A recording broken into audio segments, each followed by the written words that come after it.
Vous êtes-vous déjà demandé pourquoi les élus naissent souvent dans les familles les plus difficiles, celles où les défis semblent sans fin, où la douleur et la toxicité façonnent l'environnement?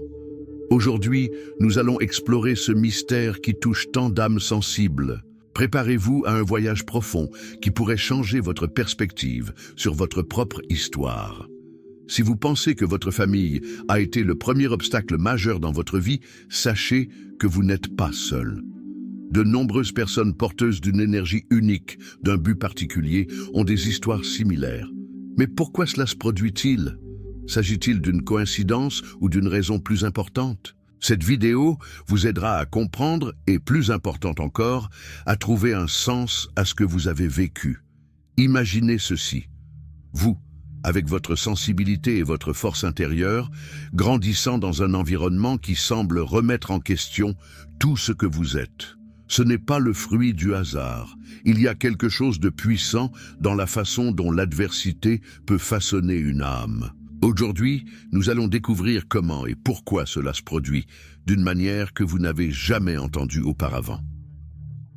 Dans cette vidéo, nous parlerons du rôle des familles toxiques dans la formation de votre personnalité. Nous verrons comment ces dynamiques difficiles ne mettent pas seulement à l'épreuve, mais révèlent aussi les dons et la résilience de ceux que l'on appelle les élus. Et, plus important encore, ce que cela signifie pour votre croissance spirituelle et émotionnelle. En approfondissant ce sujet, vous réaliserez que chaque douleur, chaque conflit, chaque difficulté a un but. Ce n'est pas pour vous détruire, mais pour vous construire. C'est le genre de vérité qui transforme la façon dont vous voyez votre vie et vos relations. Restez avec moi, car les réponses que vous cherchez sont peut-être plus proches que vous ne le pensez. À la fin de cette vidéo, vous aurez non seulement une nouvelle perspective, mais aussi les outils et l'inspiration nécessaires pour transformer ce qui semble être un fardeau en un tremplin pour votre évolution. Êtes-vous prêt pour ce voyage? Alors découvrons ensemble ce que signifie vraiment être un élu dans une famille toxique. Les élus ont une sensibilité unique qui les distingue des autres. Ils sont empathiques, capables de ressentir la douleur des autres comme si c'était la leur. Cette empathie n'est pas seulement une qualité, mais aussi une responsabilité qui, dans un environnement familial toxique, peut être à la fois un fardeau et une force. C'est comme s'ils avaient une antenne spirituelle qui capte tout ce qui les entoure, ce qui les rend spéciaux mais aussi vulnérables. L'intuition est une autre caractéristique des élus. Ils ont une capacité presque magique à percevoir ce qui est caché. Ils savent souvent ce qui ne va pas avant que quiconque ne dise quoi que ce soit. Cette intuition, cependant, peut faire d'eux des cibles dans les familles toxiques, où la vérité est souvent masquée. L'élu voit à travers les masques, ce qui peut provoquer un malaise, voire une résistance. L'obstination est également une caractéristique notable. Les élus n'abandonnent pas facilement. Même face à des critiques constantes ou à des tentatives de contrôle, ils conservent leur essence. Cette détermination les aide à remettre en question les schémas familiaux dysfonctionnels, mais elle peut aussi les mettre en conflit direct avec ceux qui souhaitent maintenir le statu quo. La conscience de soi est une autre qualité déterminante. Dès leur plus jeune âge, les élus savent qui ils sont, même s'ils ne peuvent pas l'exprimer pleinement. Ils remettent en question les règles, réfléchissent à leurs émotions et cherchent à comprendre les dynamiques qui les entourent. C'est cette conscience de soi qui les pousse à grandir, mais aussi qui les rend différents au sein de l'environnement familial. Ces caractéristiques ne passent pas inaperçues dans une famille toxique. Elles ressortent parce que la personne choisie agit souvent comme un miroir pour les autres. Son empathie révèle un manque de connexion. Son intuition remet en cause les mensonges. Son obstination déstabilise le contrôle. Et sa conscience de soi expose ce qui est refoulé. Cela peut provoquer des frictions, mais aussi planter des graines de transformation. Cependant, il est difficile d'être ainsi dans une dynamique familiale toxique. Les élus ont souvent l'impression de porter le poids du monde, mais c'est précisément cette combinaison de caractéristiques qui les rend capables de briser les cycles et de créer une voie différente. Ces qualités, bien que difficiles à porter, sont la clé du changement et de la guérison, tant personnelle que familiale. Les familles toxiques ne naissent pas du jour au lendemain, mais d'un cycle continu de comportements néfastes qui se perpétue de génération en génération.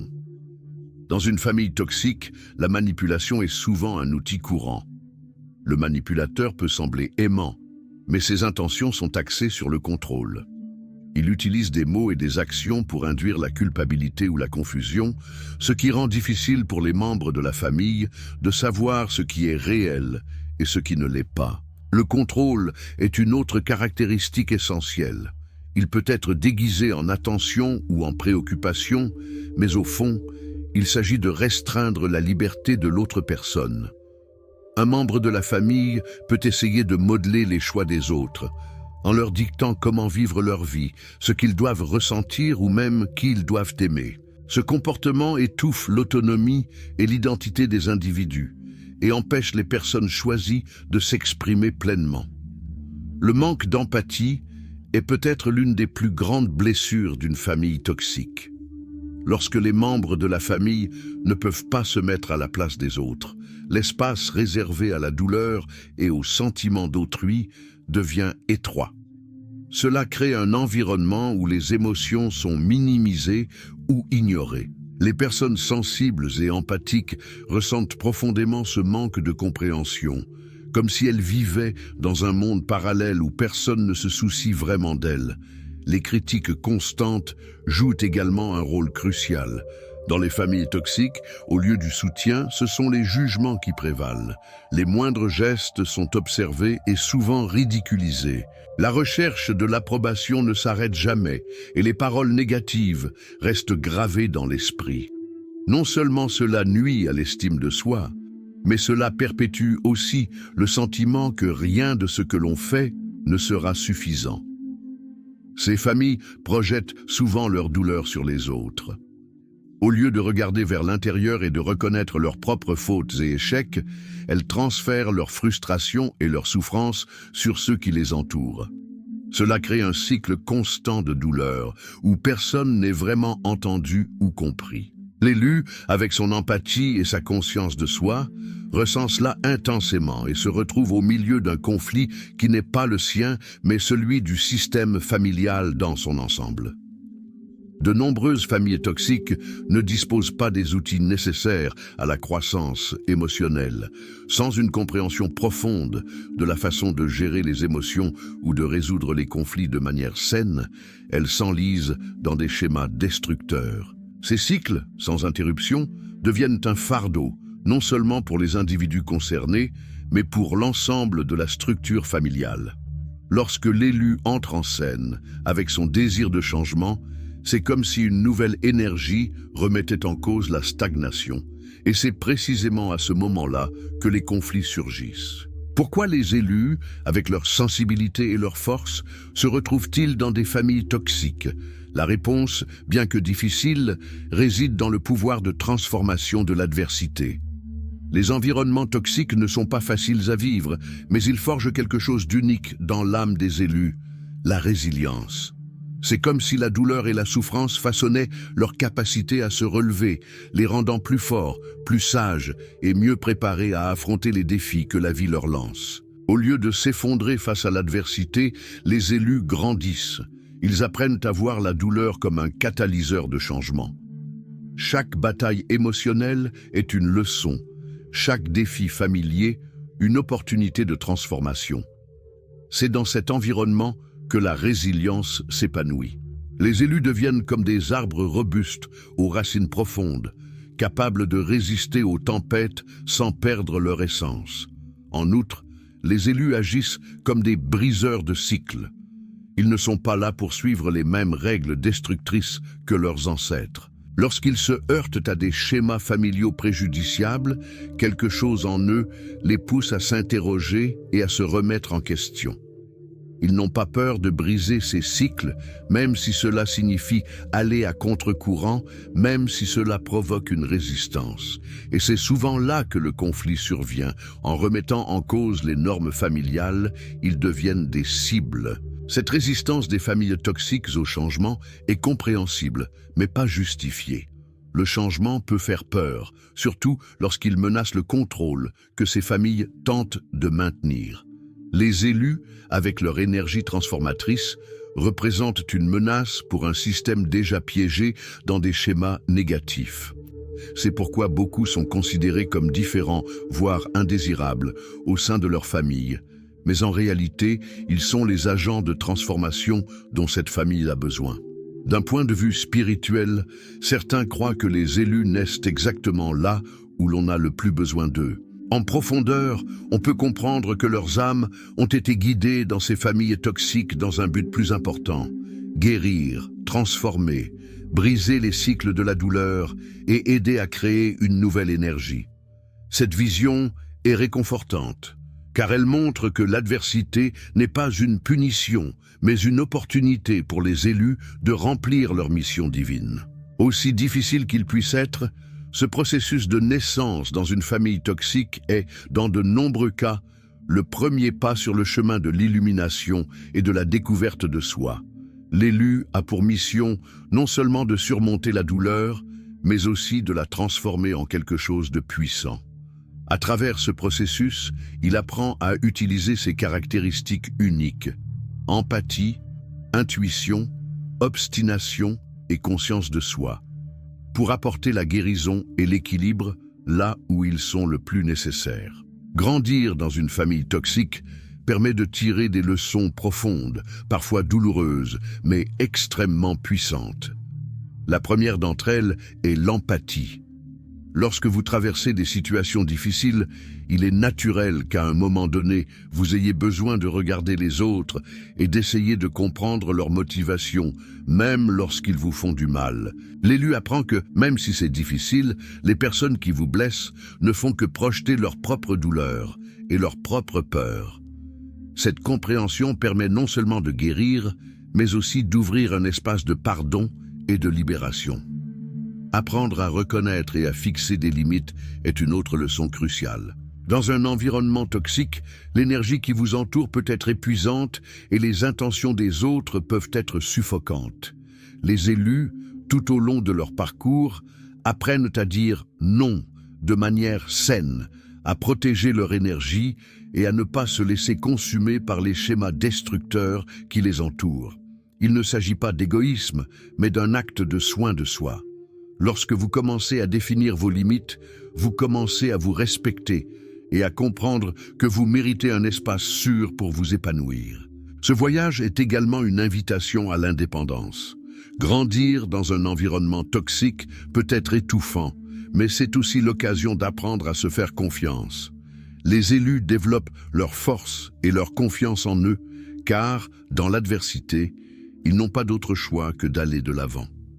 Ils apprennent à prendre des décisions basées sur leur propre jugement et à se tenir debout, même lorsque tout ce qui les entoure tente de les tirer vers le bas. Cette indépendance devient une force incommensurable dans leur parcours.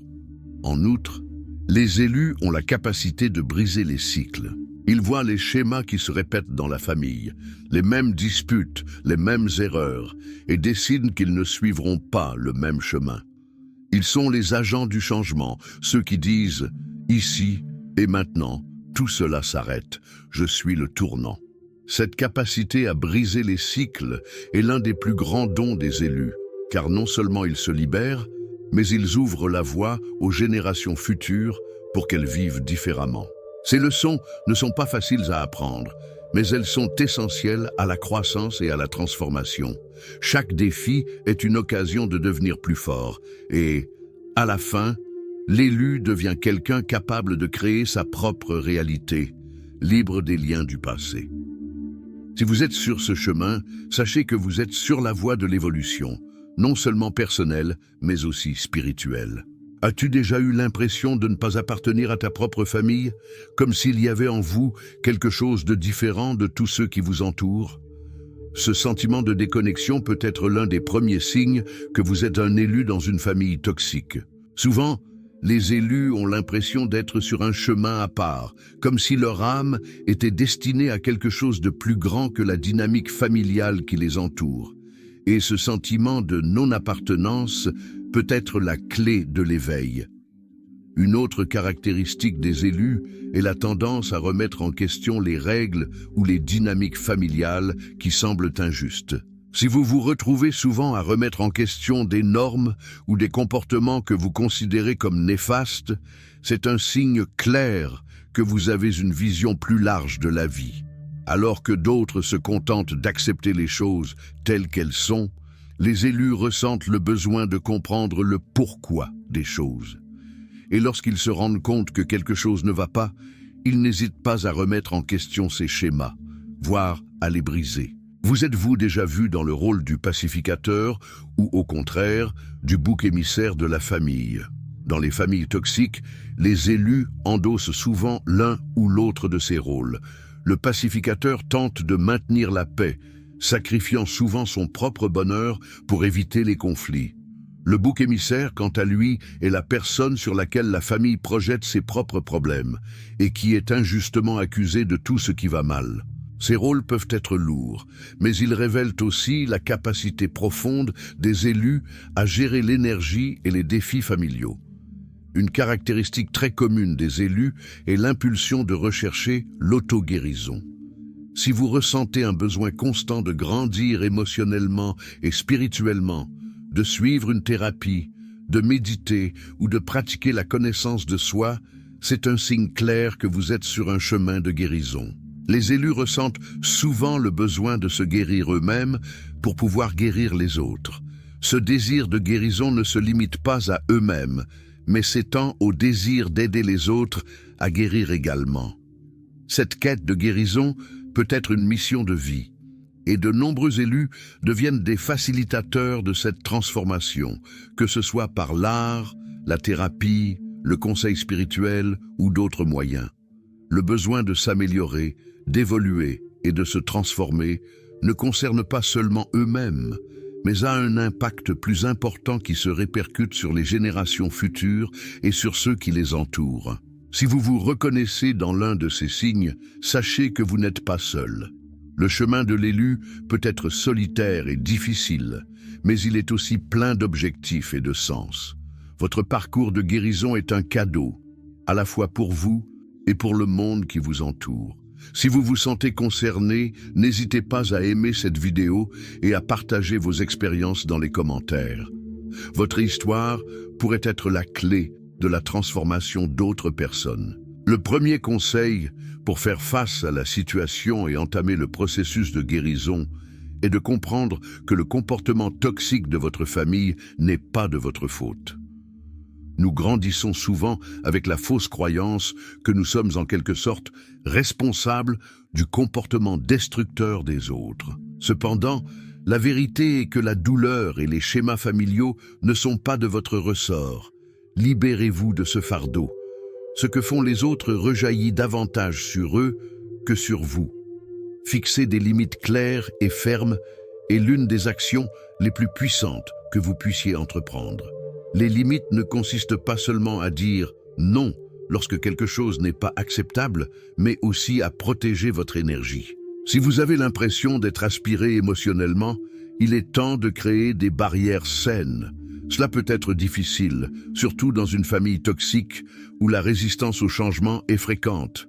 Mais n'oubliez pas qu'en fixant des limites, vous créez l'espace dont vous avez besoin pour votre propre croissance et votre bien-être. Le recours à une thérapie ou à des groupes de soutien peut constituer une étape cruciale dans la guérison des traumatismes passés. Parler de ce que vous avez vécu et être écouté par des professionnels ou d'autres personnes ayant vécu des expériences similaires peut vous soulager et vous éclairer. La thérapie n'est pas une faiblesse, mais un signe de force et de courage. Elle offre des outils pour traiter la douleur, comprendre la dynamique familiale et transformer la souffrance en sagesse. En outre, il est essentiel de se concentrer sur son développement personnel. Ne vous attendez pas à ce que le changement se produise de l'extérieur vers l'intérieur. Trouvez des influences positives en dehors de votre famille qui nourrissent votre âme et inspirent votre chemin. Il peut s'agir d'un mentor, d'un groupe spirituel, de livres ou de toute autre chose qui entre en résonance avec votre personnalité. En vous entourant d'une énergie positive et constructive, vous commencez à réaliser qu'il est possible de vivre différemment, même si l'environnement familial reste difficile. Réalisez que vous pouvez aimer votre famille tout en vous protégeant. L'amour ne signifie pas se soumettre à la souffrance ou à la manipulation. Vous pouvez les aimer de loin, en respectant leurs limites et en cherchant votre propre voie vers la guérison. Parfois, la meilleure façon d'aimer est la distance émotionnelle, qui vous permet de vous protéger tout en envoyant votre énergie positive vers leur transformation. Pour conclure, récapitulons les principaux points que nous avons explorés ensemble aujourd'hui. L'adversité, bien que douloureuse, est l'un des plus grands catalyseurs de force et de croissance. Les élus, tout au long de leur parcours, découvrent qu'ils sont capables de briser des cycles toxiques qui s'étendent sur plusieurs générations. Ils deviennent le changement dont leur famille a besoin, en remettant en question les vieux schémas et en créant de nouvelles voies de guérison et de transformation. Si vous vous reconnaissez dans les signes que nous avons évoqués, sachez que vous n'êtes pas seul. Votre expérience, bien que difficile, est un élément fondamental de votre mission de vie.